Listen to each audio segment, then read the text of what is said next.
নমস্কার বন্ধুরা, আমি পূজা। আপনাদের সকলকে স্বাগত আমার চ্যানেলে।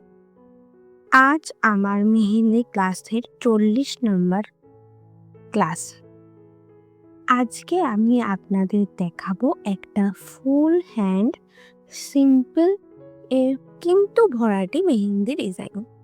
এবং এই মেহেন্দির ডিজাইনটা এখনো পর্যন্ত আমি আপনাদের যত মেহেন্দি ডিজাইন দেখেছি তার মধ্যে সবথেকে সোজা এবং সহজ হতে চলেছে। ঠিক আছে, তো আশা করি আপনাদের এই মেহেন্দি ডিজাইনটা খুবই ভালো লাগবে।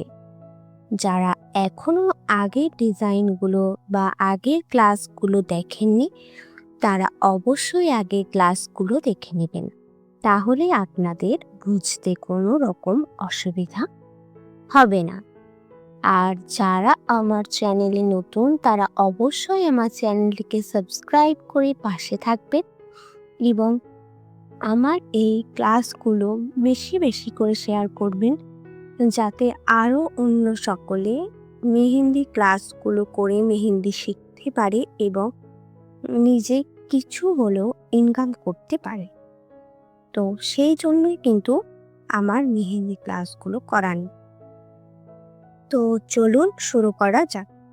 দেখুন, এখানে আমি প্রথমেই আমরা হাফ কার্ভ এঁকে নিয়েছি, ঠিক আছে, এবং সবগুলো একই শেপের এঁকে নিয়েছি।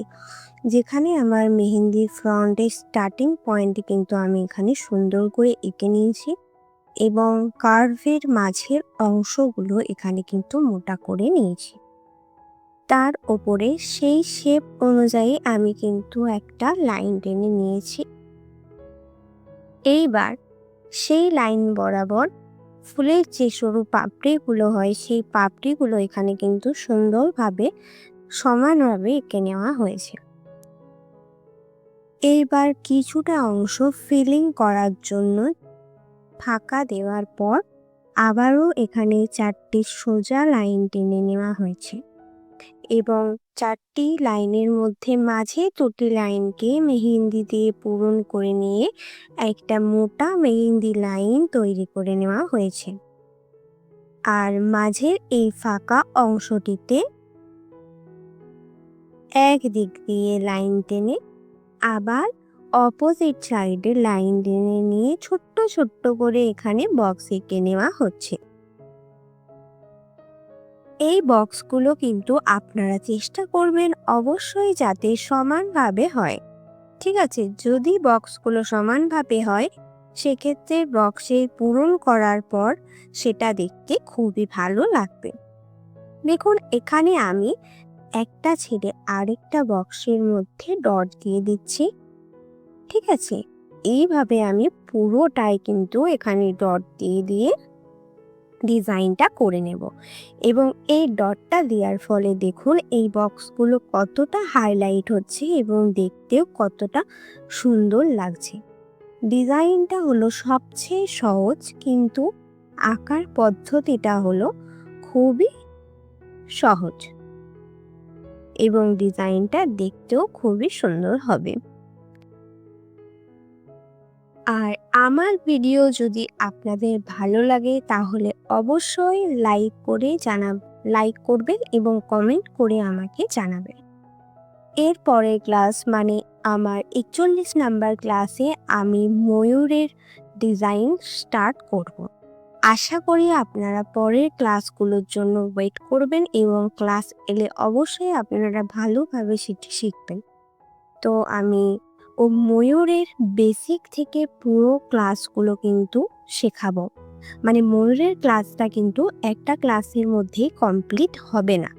ময়ূরের জন্য আমি বেশ কয়েকটি কিন্তু আপনাদের ক্লাস করাবো, যাতে আপনারা ভালোভাবে ডিজাইনটা শিখতে পারেন।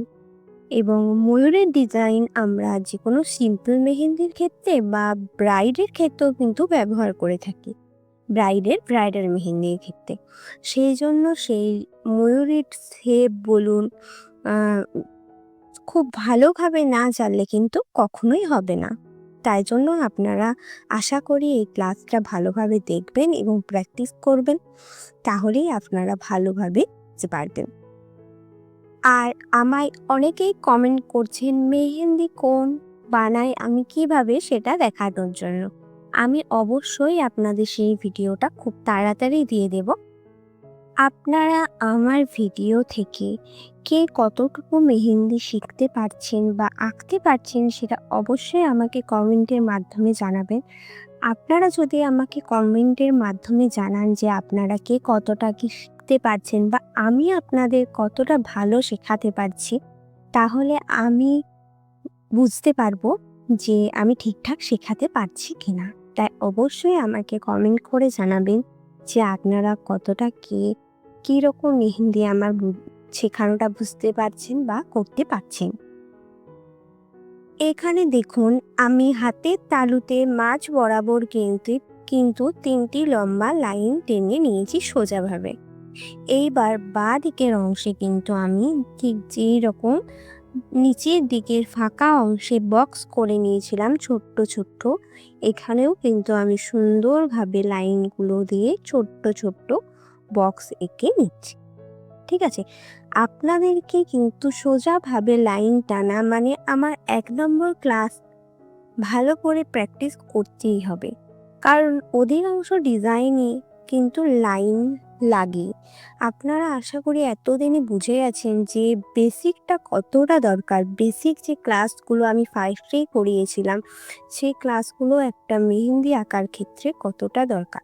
তাই যারা এখনও দেখেননি আমি বারবার বলবো তারা আগে বেসিক ক্লাসগুলো একদম সামনের দিকে শিখে আসুন, ভালোভাবে প্র্যাকটিস করুন।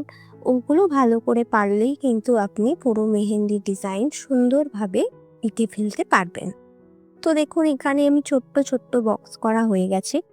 এইবার আমি নিচের দিকে যেমনভাবে ডট দিয়ে একটা বক্স ছেড়ে আরেকটা বক্স ভর্তি করছিলাম, এখানেও কিন্তু আমি সুন্দরভাবে একটা বক্স ছেড়ে আরেকটা বক্স ডট দিয়ে পূরণ করে নিচ্ছি।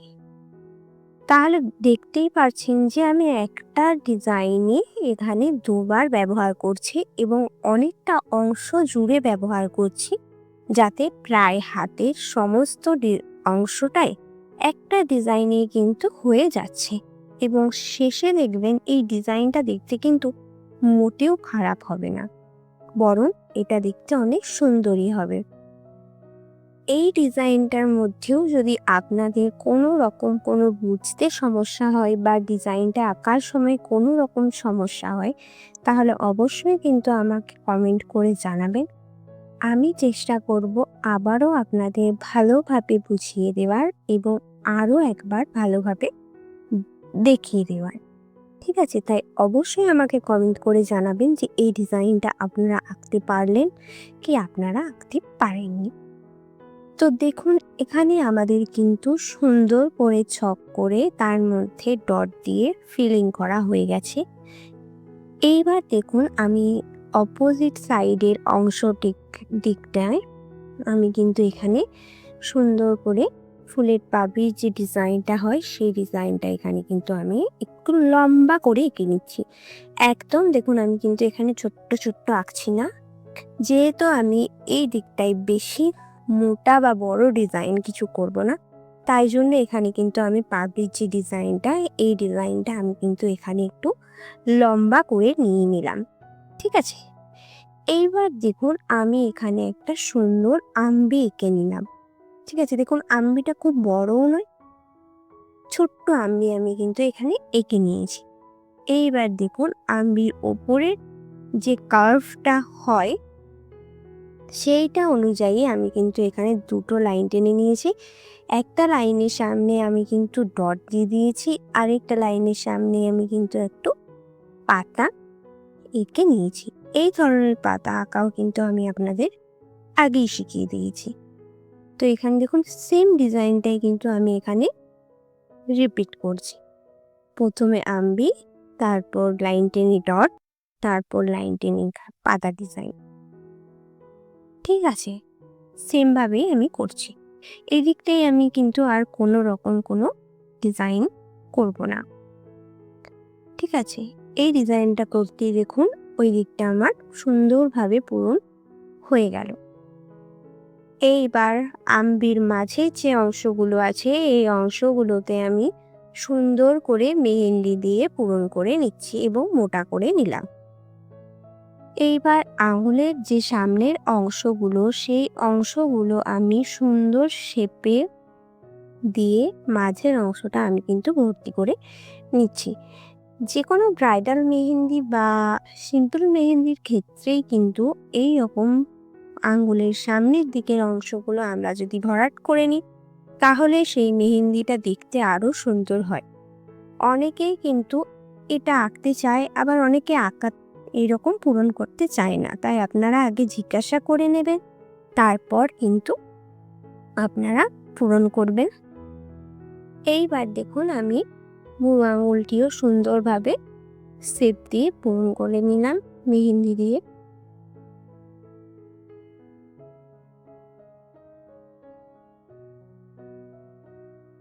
তো দেখুন আমাদের ডিজাইনটা এখানে কিন্তু শেষের দিকের অংশটি ফাঁকা ফাঁকা লাগছিল বলে আমি সুন্দর করে সামনের দিকে কিন্তু কিচ্ছু করিনি, শুধুমাত্র ডট দিয়ে দিয়েছি। তো আশা করি আপনারা এটা ভালোভাবে বুঝতে পেরেছেন এবং আপনাদের কোনো সমস্যা হবে না। তারপরও যদি আপনাদের কোনো সমস্যা হয় বোঝার, তাহলে অবশ্যই কমেন্ট করে জানাবেন। পরের ক্লাসটা কিন্তু খুবই গুরুত্বপূর্ণ, আশা করি আপনার মনে থাকবে। তো আজকের ক্লাসটা এখানেই শেষ হচ্ছে। দেখা হবে পরের ক্লাসে। সকলকে অসংখ্য ধন্যবাদ।